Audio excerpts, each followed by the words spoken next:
Good morning, folks. Let's talk about miracles. Before that, quick disclaimer. All that you hear is my own opinion. I'm neither right nor wrong. I don't know what I'm talking about. I'm an idiot. If you don't like my opinion, I'm happy to discuss that with you.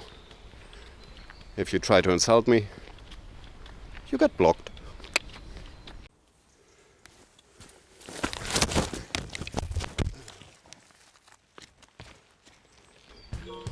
By definition, a miracle is nothing more than a very strange occurrence that isn't explainable in a logical or rational manner.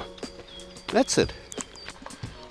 Statue of Mary bleeding out of her eyes, or I don't know, crucified Jesus that is opening his eyes. It's also a wonder, but not only. People say Camino is kinda mystic and miracles happen while you're walking. Now, if you look at the weird things that happen to you while walking on the Camino, single by single, you might say it's a strange coincidence, but the frequency of coincidences while walking the Camino, this is so amazing. It's unexplainable. It's a wonder. A wonder or a miracle, or the same. I don't know. You choose. As I prepared for this video, I browsed through my Camino pictures and I was reading my notes and was writing down some coincidences, and I was thinking to myself, "Whoa, Mike, this is so much and sometimes so crazy, people wouldn't believe you." To start this, for me the Camino itself is a miracle. Because when I started first Camino in 2015, I was mentally and emotionally somehow broke. But I didn't have a particular reason to walk the Camino. I was just talking to a colleague and I said, "Oh, I would like to do that." And she said, "Do it." And I said, "Okay." Stop thinking, pack my bags, walk the Camino. Now at Burgos, I met Ellie from Australia. She was a counselor. I think she still is. And from Ista, we gathered with Marco from Italy. And I think it was Astorga. We met Gakyong from South Korea. And yeah, these three people, I don't know, they gave me the final kick in the ass. They built me up again, and after the Camino I had enough self-consciousness, self-awareness to be able to change my life 180 degrees. So grateful. Big shout out, Ellie, Marco, Gakyong. Love you. Now let's talk about the coincidences. Those are not in a chronological order, or it's just as they come. One day we were walking, I don't know if it was Mercedes or wherever, was in the middle of nothing. And we are walking for quite a long time, and no pilgrims ahead of us, no pilgrims behind us. We're pretty alone. And we haven't seen a Camino marker for 2 hours. And we started panicking. And we haven't been sure that maybe we are wrong and lost the track. Nobody had GPS. Yeah, it was quite scary. And there was a butterfly who was flying in front of us and flew a little ahead and then sat down on the way. And whenever we arrived, he started flying again. 10 meters later, he sat down on the road, waiting for us.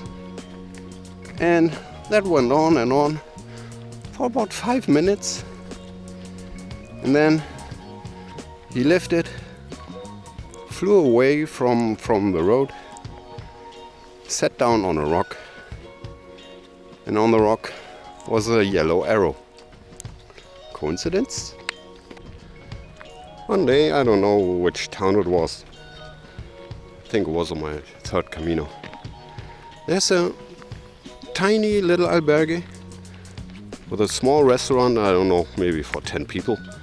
And they make an excellent breakfast. It's amazing. All fresh, all handmade. And yeah, I had a hotel room in this town, but anyway, I went there for breakfast. And yeah,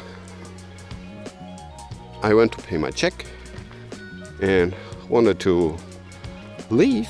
And then a lady came down the stairs and said, sorry, sir. So what? Have you walked the Camino last year? I said, yeah. Why? Do we know each other? And she said, yeah, I think so. We were together at Roncesvalles. We shared the same bunk bed. 2016, when I returned from Fistera and Muxía, I spent another 2 days at Santiago.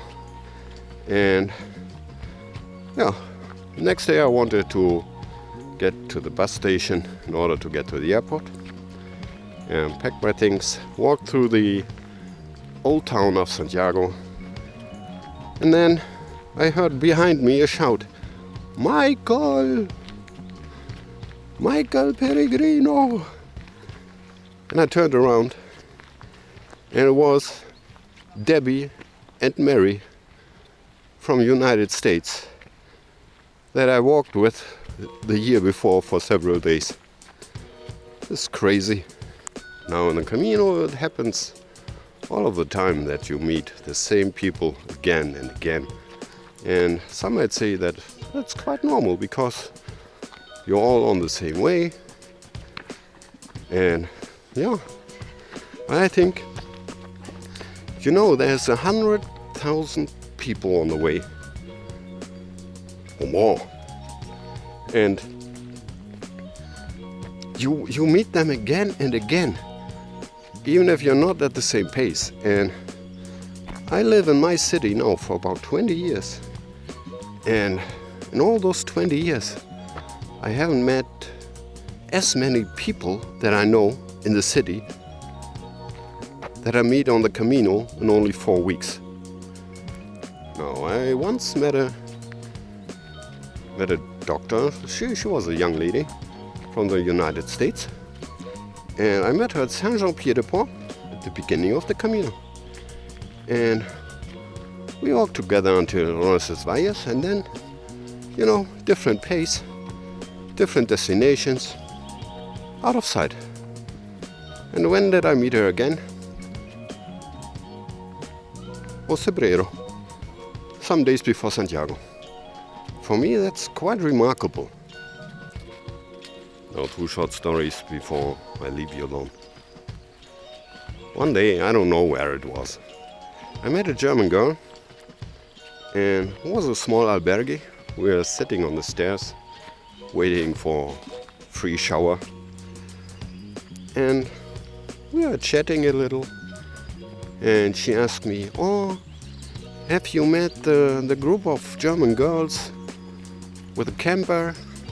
Have you met the German family with the 2 kids? Have you seen the couple from Munich with a dog?" I said, "No."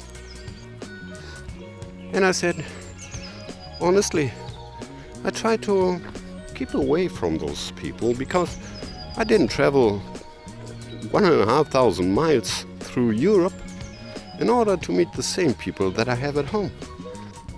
You have the unique opportunity to meet people from countless nationalities, countless cultures.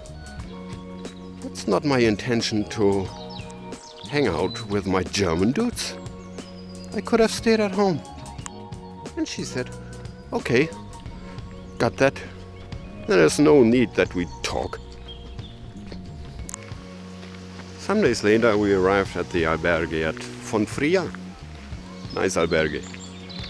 And yeah, after finishing our things like laundry and stuff, we sat down in the garden at a table, took some beer, a lot of fun, chatting, laughing, things what normal happy people do. So now, by coincidence, this German girl was also at this albergue.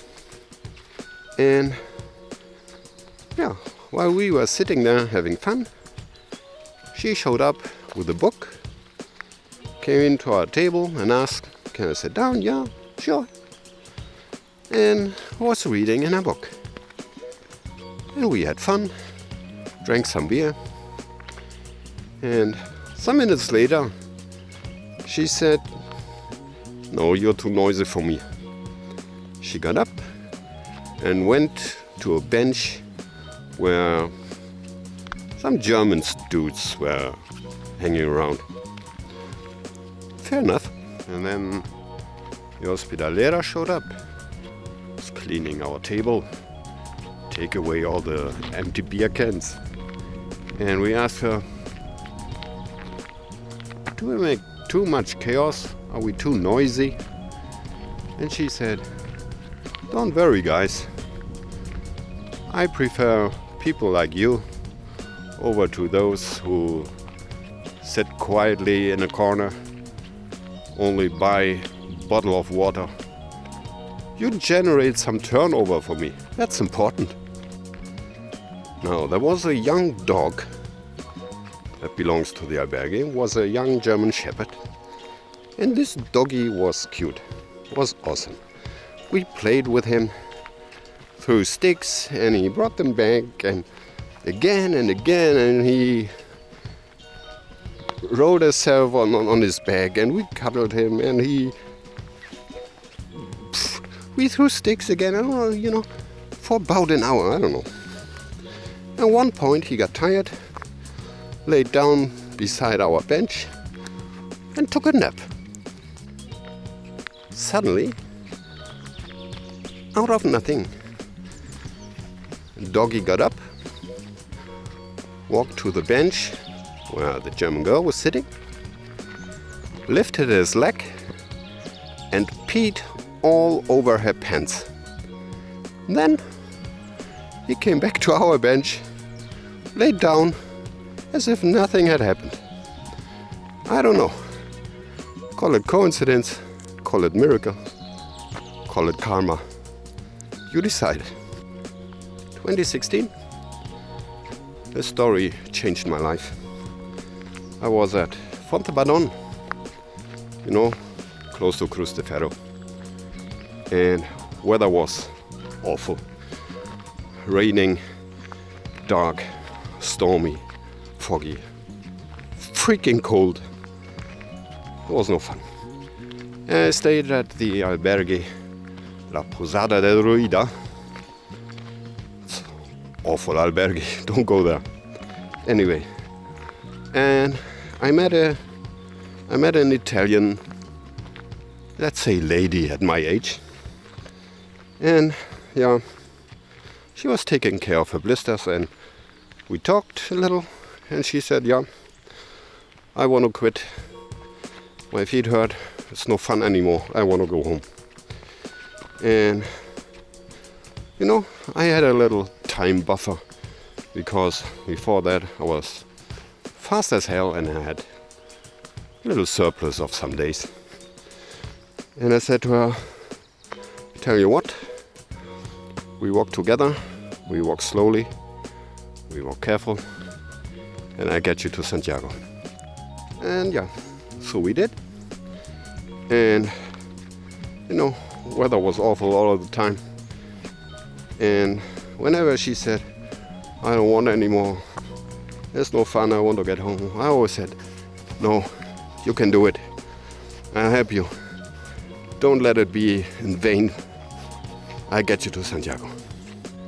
One day, while walking through rain and mist, and it was no fun walking, I said to her, I promise you, when we walk into Santiago, the sun will shine. St. Peter still owes me something.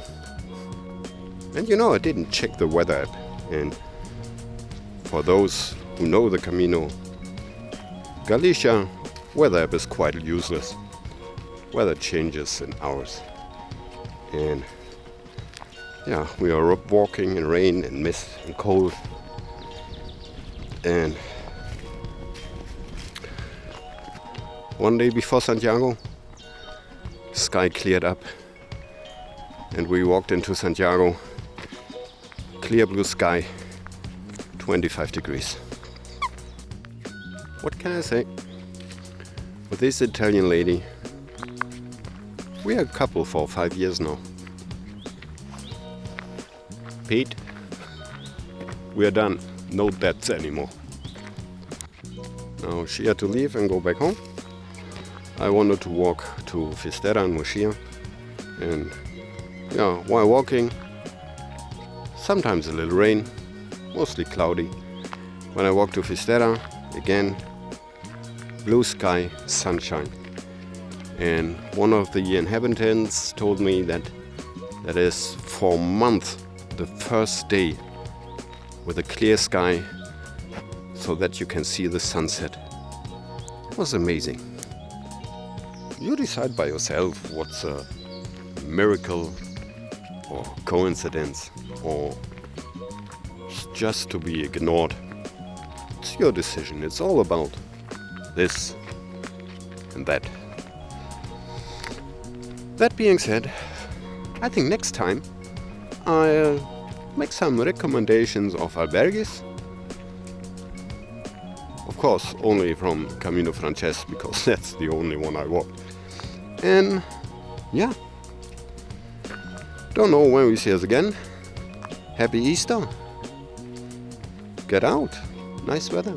And buen camino.